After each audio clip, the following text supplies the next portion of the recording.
Bienvenue à la Minute Teams, format court consacré aux nouvelles fonctionnalités autour de Teams.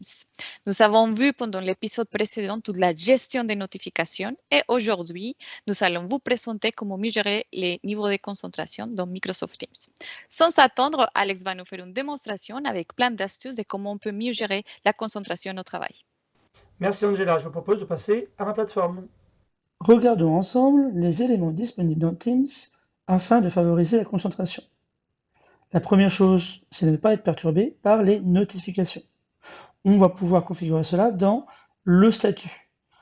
Par défaut, effectivement, vous êtes en disponible si vous n'avez pas de réunion, occupé si vous êtes en réunion, et vous avez la possibilité, effectivement, de vous mettre en ne pas déranger. À ce moment-là, vous ne recevrez plus aucune notification. Cependant, vous verrez effectivement si les gens vous ont contacté sur le bandeau de gauche avec une petite information.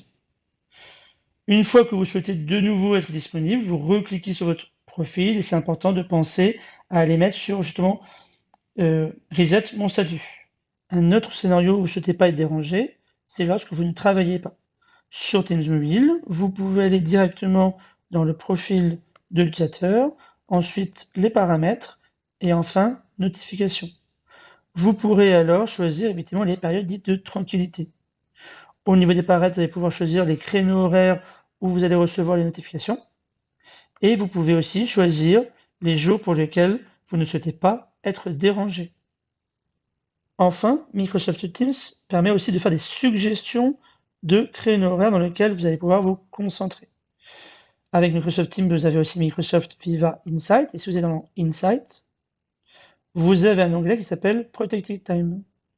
Ici, il va vous faire effectivement des propositions de réservation de créneaux dans lesquels vous allez pouvoir vous concentrer. Il suffit alors de cliquer sur le créneau horaire choisi. Ça va mettre à jour votre calendrier avec justement une indisponibilité pendant laquelle Outlook et Teams ne vous enverra aucune notification pour s'assurer effectivement d'une concentration maximale. Merci Alex pour ta démonstration. Donc, pour résumer, les trois éléments clés, la disponibilité, le statut de disponibilité de Microsoft Teams, bien penser à utiliser les modes hors ligne quand vous êtes sur une activité qui nécessite votre concentration. La mobilité, très important, de bien gérer les sortes de connexions sur votre téléphone et Viva Insight qui permet de bloquer de créneaux pour vous concentrer sur une activité en particulier. Bien pensé à utiliser aussi l'assistant de concentration disponible sur Windows 10 ou Windows 11. Il permet de bloquer ou de personnaliser tout l'affichage de notifications que vous allez recevoir sur votre ordinateur. Pour cela, il suffit de cliquer sur la barre de tâches de Windows pour déclencher l'assistant de concentration. À partir du moment où il est déclenché, vous allez bloquer toutes les actualités, les emails, y compris toutes les notifications de vos outils de travail. Finalement, une fois l'assistant de concentration arrêté, vous allez recevoir même un résumé de tout ce que vous avez manqué. Merci beaucoup Angela. Si cette session vous a plu et si vous souhaitez savoir comment gérer les notifications au sein de Teams, je vous propose de vous retrouver sur aka.ms/lamitunteams. Je vous dis à bientôt.